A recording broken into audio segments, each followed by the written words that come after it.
In 2017, Apple NASDAQ AAPL released 3 new iPhones. The most exciting of the bunch, the iPhone X, represented the first radical redesign of the iPhone form factor in years.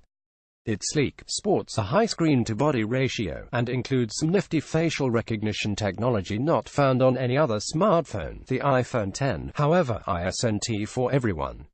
The device starts at $999 for the base model with 64 GB of storage and goes all the way to $1,149 for the version with 256 GB of storage. Image source, Apple.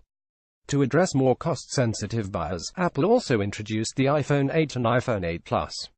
These phones included most of the internal technologies found in the iPhone X, e.g., A11 Bionic processor, upgraded wireless capabilities, wireless charging, and so on, but they retained the same basic form factors as the respective predecessors, although some may be tempted to think that Apple didn't totally revamp the form factors of the iPhone 8 and iPhone 8 Plus out of laziness. I don't think that's why Apple's backed into a corner. Apple has made it quite clear that it thinks the iPhone X form factor, a full-face display with a cutout at the top to accommodate the 3D sensing true-depth camera, represents the future of the iPhone. In fact, many credible leaks and reports have already said that Apple is planning a lower-cost iPhone, presumably a successor to the iPhone 8 and 8 Plus, with a 6.1-inch liquid crystal display LCD that has a true-depth camera and a cutout in the display to accommodate it. For 2018, image source, Apple.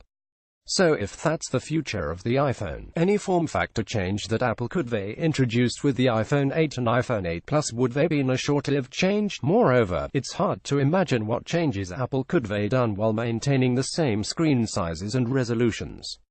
Any changes in either would create extra work for developers, work that they're not going to want to do for a one-off form factor. Apple seems to value symmetry in its designs, so shrinking the top and bottom bezels would have been difficult since Apple needs ample space on the bottom bezel to accommodate the current Touch ID home button implementation. Apple could have potentially shrunken the side bezels of the devices to slightly improve screen-to-body ratio compared with the iPhone 6, 6S, and 7 Plus generation of devices.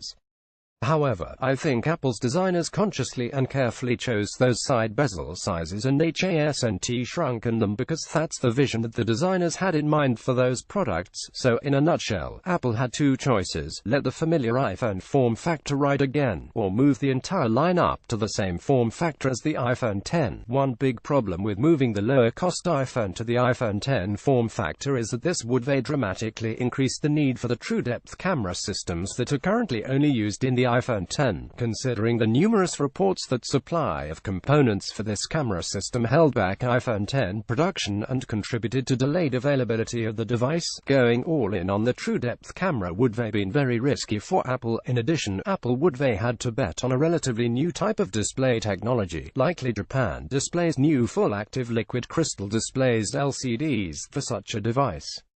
This would have increased product risk and probably led to increased manufacturing costs as well. Foolish takeaway: the iPhone 8 and iPhone 8 Plus represent relatively low-risk stopgap products on the way to a future where all iPhones have 3D sensing capabilities and full-face displays. Thanks to upgraded internals, cameras, and even the addition of the company's True Tone display technology, the iPhone 8 and iPhone 8 Plus are solid products that will do their jobs well over the next year.